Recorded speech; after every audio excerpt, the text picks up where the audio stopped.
Cayo Perico is by far and away the most popular way to make money for solo players in GTA Online. So in this video, I'll be showing you 100 tips and tricks to help you understand the heist better and perform at your best. There are 5 potential main primary targets you can get. Tequila pays the lowest at 630,000, the ruby necklace pays 700,000, the bearer bonds pays 770,000, the pink diamond pays 1.3 million, and the panther statue pays the most at 1.9 million, but this is only available during rare special event weeks. If you replay the heist as soon as it becomes available after the 148-minute cooldown, the difficulty will increase to hard, giving you a 10% bonus on whatever primary target you get. Understandably, most people would prefer not to get tequila as their primary target, however the only proven way to never get it is to wait 72 real life hours or 3 days in between each playthrough of the heist. If you decide to make money in other ways, such as using my hangar guide, after 3 days you'll have a 0% chance of getting tequila as your primary target, a 40% chance of getting either the ruby necklace or bearer bonds, and a 20% chance of getting the pink diamond. When trying to steal the Velen plane, make sure not to use any explosives to avoid accidentally blowing it up.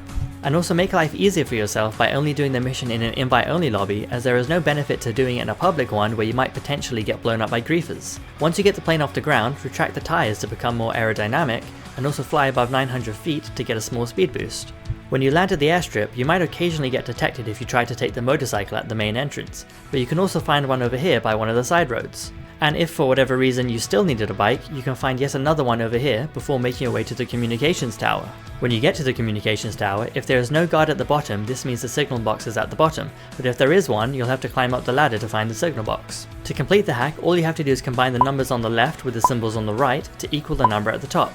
The line with 2 dashes multiplies the number by 2, and the square with the line through it multiplies the number by 1. You might also get an X which multiplies the number by 10. Once the hack is done, if you're playing as a solo player, all you have to do is scope the primary target and the paintings in El Rubio's office. There's a few different types of secondary loot you can get, with gold paying the most, followed by the special white powder, then the special grass, then the paintings, and the lowest value secondary target is cash. In order to fill your loot bag, you need either 1.5 stacks of gold, 2 stacks of the special white powder, 2.7 stacks of the special grass, 2 paintings, or 4 stacks of cash. You can actually earn up to a total of 1.4 million by completing all of the platinum achievements in Cayo Perico, such as completing the elite challenge and doing the heist with a full team of 4 players. This isn't really a tip, but there is a cool little Easter egg at the beach where you can find a sculpture of the Loch Ness Monster, which can occasionally be found around the island. On the sea floor, by the drainage tunnel, you can actually see dead bodies, which are a reminder not to get caught by El Rubio. During the gathering intel stage, if you come to this location, you can find some cutting powder. Then head over here to put the powder into the water supply and poison the guards. This is useful for the aggressive approach, as it will make the guards more sluggish and less accurate when shooting you. You can also scope out disguises around the island which can help you go undetected, but they won't work in the actual main compound. Make sure not to get too close to the guards when on a motorcycle, as they will get alerted by the noise and send you back to the airstrip. Here are all the locations for the secondary targets across the island. Start off by coming to the airport hangar. Now head inside and take a picture of the lockup at the bottom, so the location saves once you're back at the planning screen. Staying inside the hangar, climb the ladder at the side and walk along the platform to take a picture of the other loot location at the top. Now head across the airstrip and come to this location, where inside the hut you'll find the 3rd secondary target. Over here inside the storage unit you'll find the 4th one. Come to this location, where inside the storage unit you'll find the 5th one. Over here inside the lockup you'll find the 6th one. Come to this location to find the 7th one at this lockup. Over here, inside the storage unit, you'll find the 8th one. Over here, inside the hut, you'll find the 9th one. Come to this location, where inside the big hut, you'll find the 10th one. And come to this location, where inside the shack, you'll find the 11th one. The remaining secondary targets are all within El Rubio's compound and can be easily found by scrolling through each of the security cameras after completing the hack at the communications tower. Make sure to buy the Sparrow upgrade along with your Kasatka, as it makes completing the setup significantly faster. You can also modify the Sparrow to add on guided missiles, giving yourself some extra firepower. For the approach vehicle mission, you only need to source 1 vehicle, as you can only use 1 to get to the island. Same again for the loadout mission, as you only need 1 set of weapons. For the equipment mission, you can ignore the demolition charges, as the other 3 will be sufficient. And the disruption mission you can skip completely, as you don't need it to complete the heist. If for whatever reason you do want to complete the disruption missions, all you have to do is set your spawn location to Kasatka, start up a mission, and switch to an invite-only lobby. You'll then see that the mission is finished without you having to do anything. When doing the fingerprint cloner mission, don't worry about the security cameras at the warehouse, then head inside and use a close-range weapon to quickly take out the guards. Pavel will then talk for quite a while, and to skip his dialogue, all you have to do is call Agent 14 to bypass his dialogue, so you can start the hack quickly. And once you get to the archive, again just ignore the cameras and head to the back table to quickly find the device. To complete the plasma cutter mission as quickly as possible, just take a few steps forward into the safe house and take a picture of the room to send to Pavel. You'll now be able to quickly leave the room and fly over to the cutter. Once there, use explosives to quickly take everyone out, as you won't be able to blow up the plasma cutter. What the fuck? There are 6 potential vehicles to use for the heist, and the 2 most popular options are the Longfin and the Kasatka. For the Longfin setup, you can come to any one of these 3 locations, take out a few guards and steal a phantom wedge to easily complete the setup. Alternatively, if you do own one, all you have to do is use the interaction menu to call it. Then just simply take out all of the police and blow yourself up to lose your wanted level. What the fuck? You can then collect the boat in peace and drive it back to the docks. And as you approach the docks, go through this fence on the left to save yourself some time. For the Kasatka setup, fast travel to the nearest spawn location to the test site. Once you are close to the rival submarine, park your own one just above it and hold right on the D-pad to activate autopilot. Then come to the hatch by the moon pool. From here, climb down the ladder and walk over here to exit your Kasatka from the bottom. You can now swim over to the other submarine, where you'll need to take out the Merryweather guards and try to find the sonar jammer. Head down the ladder on the right, where the first potential spawn for it can be over here just by the pipe. If it's not there, make your way to the end of the submarine to find the second spawn location on top of this crate. And if you still haven't found it, head up the stairs and go to the planning room, where you can find it on the main planning screen. Now exit the submarine from where you entered, swim back to your own one and press right on the D-pad to enter your submarine and deliver the jammer. If your Kasatka is far away from you, you can actually go to your interaction menu to spawn it closer to your location. If you come to the kitchen in the Kasatka, you can refill your snacks for free and press square to take them all at once. Normally, fast traveling costs you $10,000, but after you complete the heist for the first time, it will only cost you $2,000. If your primary target is in the safe, you'll need to do the safe code mission. So fly over to the casino and head to the penthouse to take out El Rubio's head of security. Use a suppressed weapon to take out the guards waiting outside, then use an assault shotgun to take out the ones inside the penthouse. If the spawn room is 512, he'll usually be in one of the rooms on the right, so just take him out and search his body to get the codes, and once you've got them, be ready to take out the guards waiting by the elevator. Now head to the exit and fly away in your Sparrow to lose your wanted level and complete the mission. When doing the cutting torch mission, don't bother trying to find a hard hat, just quickly take out the guards using a close range weapon so you can look for the cutting torch in peace. The aggressor weapon loadout is usually the best one to go for, as you can use it to deal a fair amount of damage to the Juggernaut.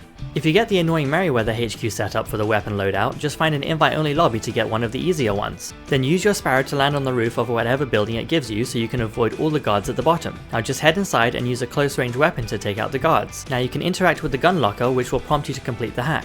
The quickest way to do this is to just look for the first 2 numbers, as the rest will match up. Then just head back to the roof and don't worry about the helicopters, as you'll easily fly away from them in your Sparrow. When selecting the weapon loadout, make sure not to select the suppressor option, as these cost $5,000, which is a waste of money, as any weapons that are supposed to have suppressors will automatically have them when you load into the heist. Around Los Santos, you might find one of El Rubio's guards passed out.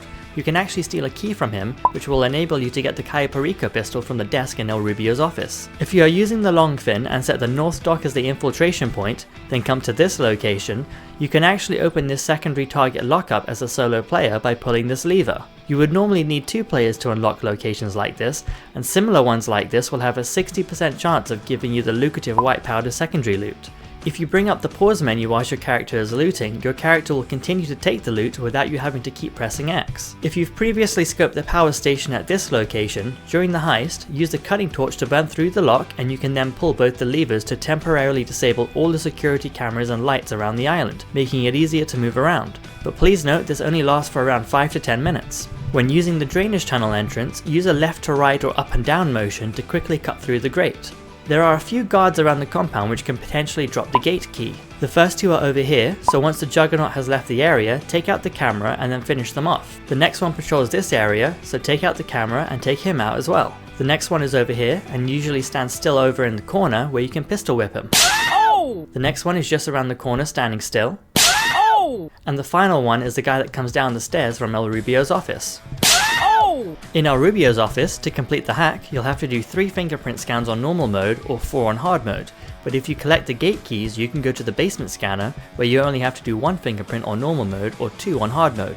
The Juggernaut is the main threat in the compound, and if you want to take him out quickly, just sneak up behind him and spray him with the assault shotgun. If you take out 5 security cameras, Pavel will advise you not to take out any more to avoid alerting the guards. There are multiple ways to get to El Rubio's office, and one of them is the roof method. To do it, just come to this location, get onto the railing and climb onto the roof, and keep following the roof towards the left until you get to the end.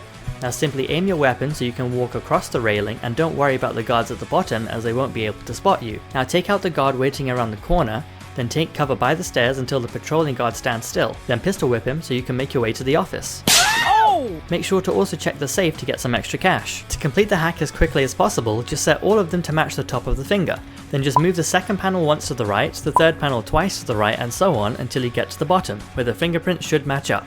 To cut through the glass case as quickly as possible, keep your bar near to the end, but don't go all the way to avoid overheating the cutter. As you're leaving the compound, take out the guard standing by his bike so you can steal it for your escape. If you're playing with a squad, take out the guards near the main entrance, as there will be 4 bikes lying around for each player to use. Then head over to this location and drive off the edge of the cliff. Make sure to land on your wheels to avoid taking damage and losing a small amount of money. And swim in between the sea mines to eventually trigger the cutscene. To complete the elite challenge, you'll need to fail 0 hacks, not do any quick restarts, and complete the heist in under 15 minutes. As a solo player, there is a 148-minute cooldown before you can start the next heist, but if you run as a duo, you only have to wait 48 minutes by alternating whoever starts the heist. Alternatively, if you have a second character, you can keep swapping between them and there is no cooldown. So there you have it, 100 tips and tricks to help you perform at your best whilst completing Cayo Perico.